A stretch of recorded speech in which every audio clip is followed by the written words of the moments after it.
चुनाव चाहे छोटा हो या फिर बड़ा, जैसे ही सुगबुगाहट तेज होती है वैसे ही नेताओं के पार्टी छोड़ने का सिलसिला शुरू हो जाता है। कोई अपनी पार्टी छोड़कर दूसरी पार्टी में जाता है तो कोई दूसरी पार्टी छोड़कर किसी दूसरी पार्टी में जाता है। लेकिन चुनाव के साथ नेता भी पूरी तरह से सियासी माहौल बनाए रखते हैं। अब एक बार फिर से कई राज्यों में विधानसभा चुनाव को लेकर नेताओं के दल बदलने का सिलसिला एक बार फिर शुरू हो चुका है। महाराष्ट्र हो या फिर कोई दूसरा राज्य, हर जगह पर नेता अपनी सहूलियत के हिसाब से पार्टी को छोड़ रहे हैं। अब इसी कड़ी में असदुद्दीन ओवैसी को भी तगड़ा झटका लगा है, क्योंकि काफी वक्त तक एआईएमआईएम के प्रवक्ता की पोजीशन पर कायम रहने वाले ने कांग्रेस पार्टी का दामन थाम लिया है। तो कौन है वो प्रवक्ता जिसने दे दी है ओवैसी को टेंशन? सब कुछ आपको पॉइंट टू पॉइंट बताते हैं। नमस्कार, कैपिटल टीवी में आपका स्वागत है और मैं आपके साथ प्रिया बिस्ट।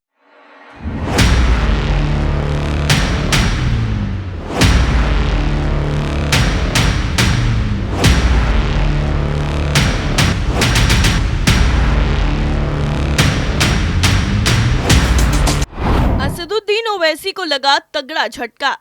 लंबे वक्त तक प्रवक्ता रहे नेता ने छोड़ी पार्टी। विधानसभा चुनाव की सुगबुगाहट से पार्टियों को नुकसान। चुनाव से पहले नेता लगातार छोड़ रहे पार्टी। ओवैसी को उस वक्त झटका लगा जब कभी उनकी पार्टी के प्रवक्ता रहे नेता ने कांग्रेस का दामन थाम लिया। जी हाँ, असदुद्दीन ओवैसी की पार्टी एआईएमआईएम में लंबे वक्त तक प्रवक्ता रहे मोहम्मद फरहान कांग्रेस पार्टी में शामिल हो गए हैं। उन्होंने लखनऊ में पार्टी के प्रदेश कार्यालय में आयोजित एक समारोह में कांग्रेस पार्टी की सदस्यता ली। पार्टी के प्रदेश अध्यक्ष अजय राय ने मोहम्मद फरहान को कांग्रेस पार्टी की सदस्यता दिलाई। उन्होंने सदस्यता दिलाने के बाद फूलों की माला पहनाकर मोहम्मद फरहान का कांग्रेस पार्टी में स्वागत किया। फरहान के साथ ही उनके सैकड़ों समर्थकों ने भी प्रदेश अध्यक्ष अजय राय के हाथों सदस्यता ली। कांग्रेस पार्टी में शामिल होने वाले मोहम्मद फरहान लंबे अरसे तक असदुद्दीन ओवैसी की पार्टी एआईएमआईएम के प्रवक्ता रहे। उनकी गिनती पार्टी के तेज तर्रार प्रवक्ताओं और फायर ब्राउन नेताओं में होती थी। वो ओवैसी की पार्टी के टीवी पैनलिस्ट भी थे। फरहान ने प्रयागराज की शहर दक्षिणी सीट से साल 2022 में विधानसभा का चुनाव ओवैसी की पार्टी के संबल पर ही लड़ा था। असदुद्दीन ओवैसी खुद उनका प्रचार करने के लिए प्रयागराज आए थे। छात्र जीवन से ही राजनीति में कदम रखने वाले मोहम्मद फरहान पत्रकारिता के क्षेत्र में भी जुड़े हुए थे। वो आईना पोस्ट नाम की पत्रिका के संपादक भी थे। लोकसभा चुनाव के दौरान दिया था प्रवक्ता पद से इस्तीफा। 3 महीने पहले खत्म हुए लोकसभा चुनाव के दौरान फरहान ने ओवैसी की पार्टी में प्रवक्ता के पद से इस्तीफा दे दिया था।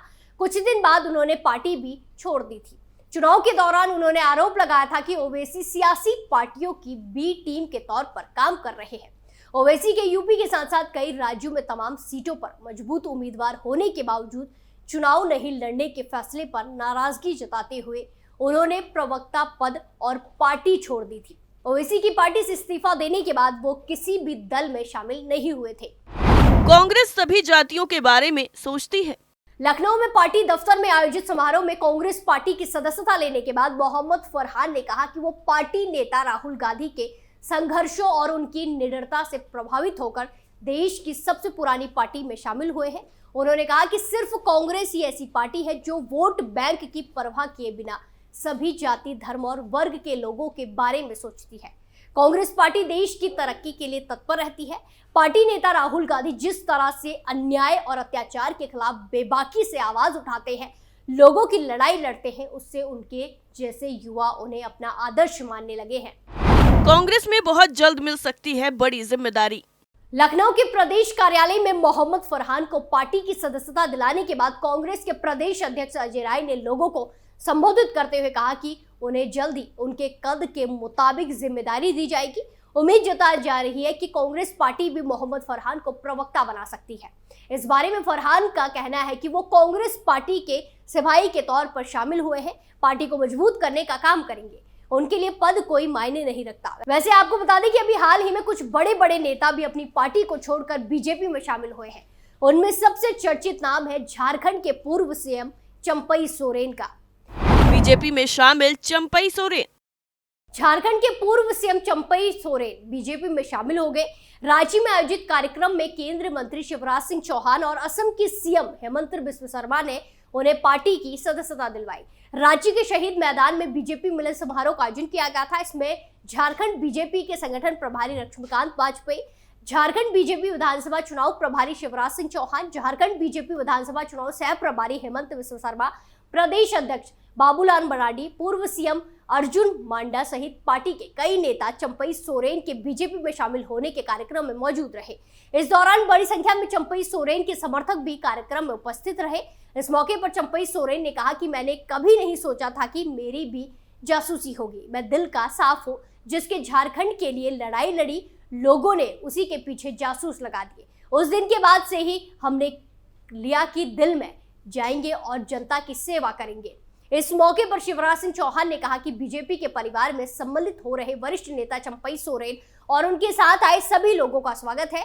ये चंपई नहीं आधी है, सुन ले अपमान करने वाले। जिस चंपई सोरेन ने झारखंड मुक्ति मोर्चा को सींचा, उसी का अपमान किया।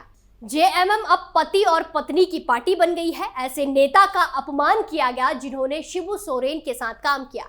चंपई सोरेन सिर्फ जनता के लिए जीते हैं, झारखंड को जिन्होंने लूटा है। दलालों की पार्टी बना दी। चंपई सोरेन ने दलालों की दलाली रोका तो अपमानित कर पीएम पद से हटा दिया, नियुक्ति पत्र बांटने से भी रोक दिया। चंपई भी टाइगर है, कह दिया हम किसी को छेड़ेंगे नहीं, पर किसी ने हमें छेड़ा तो छोड़ेंगे भी नहीं। अब पानी सर के ऊपर चला गया है। जनता तैयार है इस सरकार को उखाड़ फेंकने के लिए। इतना ही नहीं, एक तरफ तो ओवैसी की पार्टी के पूर्व प्रवक्ता ने कांग्रेस का दामन थाम लिया, तो वहीं दूसरी तरफ जेपीसी की बैठक में भी ओवैसी ने जमकर हंगामा कर दिया। वक्फ बिल पर जेपीसी बैठक में हंगामा। वक्फ संशोधन विधेयक पर संसद की संयुक्त समिति की हुई बैठक में तीखा वाद विवाद देखने को मिला और कई सदस्यों ने प्रस्तावित कानून के कुछ प्रावधानों का जोरदार विरोध किया और विपक्षी सदस्यों ने कुछ देर के लिए बैठक से बहिर्गमन भी किया। भाजपा की सदस्य जगदम्बिका पाल की अध्यक्षता वाली समिति ने करीब 8 घंटे तक चली बैठक में ऑल इंडिया सुन्नी जमियातुल उलेमा और Indian Muslim for civil right, Uttar Pradesh Sunni Waqf board और राजस्थान मुस्लिम वक्फ बोर्ड के विचारों को सुना। वक्फ के रूप में संपत्ति के वर्गीकरण का निर्धारित करने में प्राथमिक प्राधिकार के रूप में जिला कलेक्टर को अधिकार देने और केंद्र वक्फ परिषद और राज्य बोर्डों में गैर मुस्लिमों को शामिल करने के प्रावधान को लेकर विवाद देखने को मिला। तीखी नोकझोंक। सूत्रों के मुताबिक भाजपा सदस्य दिलीप सेठिया की तरफ से आम आदमी पार्टी के सांसद संजय सिंह के खिलाफ की गई कुछ टिप्पणियों के कारण विपक्ष और सत्तारूढ़ दल के सदस्यों के बीच तीखी नोकझोंक हुई। बैठक के दौरान हंगामा हुआ क्योंकि Indian Muslim for civil rights और Rajasthan board of Muslim Waqf दोनों के प्रतिनिधि के रूप में एक वकील की उपस्थिति पर आपत्ति जताई गई। वकील की उपस्थिति के मुद्दे पर कांग्रेस सांसदों मोहम्मद जावेद और इमरान मसूद, अरविंद सावंत शिवसेना यूबीटी, संजय सिंह आप, असदुद्दीन ओवैसी एआईएमएम, दुर्मुख के ए रजा, समाजवादी पार्टी के मोहिबुल्ला मोहम्मद के साथ साथ विपक्षी सदस्यों ने थोड़ी देर के लिए बैठक से वॉकआउट किया। विवादास्पद प्रावधान। विधेयक में कई सुधारों का प्रस्ताव है, जिसमें मुस्लिम महिलाओं और गैर मुस्लिम प्रतिनिधियों के प्रतिनिधित्व के साथ राज्य वक्फ बोर्डों के साथ साथ एक केंद्र वक्फ परिषद की स्थापना शामिल है। विधेयक का एक विवादास्पद प्रावधान जिलाधिकारी को ये निर्धारित करने के लिए प्राथमिक प्राधिकार के रूप में नामित करने का प्रस्ताव करता है कि क्या संपत्ति को वक्फ या सरकारी भूमि में रूप में वर्गीकृत किया गया है। विधेयक को गत 8 अगस्त को लोकसभा में पेश किया गया था और चर्चा के बाद संसद की एक संयुक्त समिति को भेजा गया था। सरकार ने इस बात पर जोर दिया कि प्रस्तावित कानून मस्जिदों के कामकाज में हस्तक्षेप करने का इरादा नहीं रखता है, जबकि विपक्ष ने इसे मुस्लिमों को निशाना बनाने के लिए उठाया गया कदम और संविधान पर हमला बताया था। इस महीने की शुरुआत में समिति की पहली बैठक हुई थी। इसमें कई विपक्षी सांसदों ने इस प्रस्तावित कानून के कई प्रावधानों को लेकर आपत्ति जताई। समिति की इस पहली बैठक के दौरान अल्पसंख्यक मामलों के मंत्रालय की ओर से एक प्रस्तुति भी दी गई थी। यानी कुल मिलाकर ओवैसी के लिए लगातार कोई अच्छी खबर नहीं आ रही है, जिससे उनकी टेंशन लगातार बढ़ रही है। टर्निंग पॉइंट पे फिलहाल के लिए इतना ही। बाकी तमाम खबरों के लिए देखते रहिए कैपिटल टीवी। नमस्कार।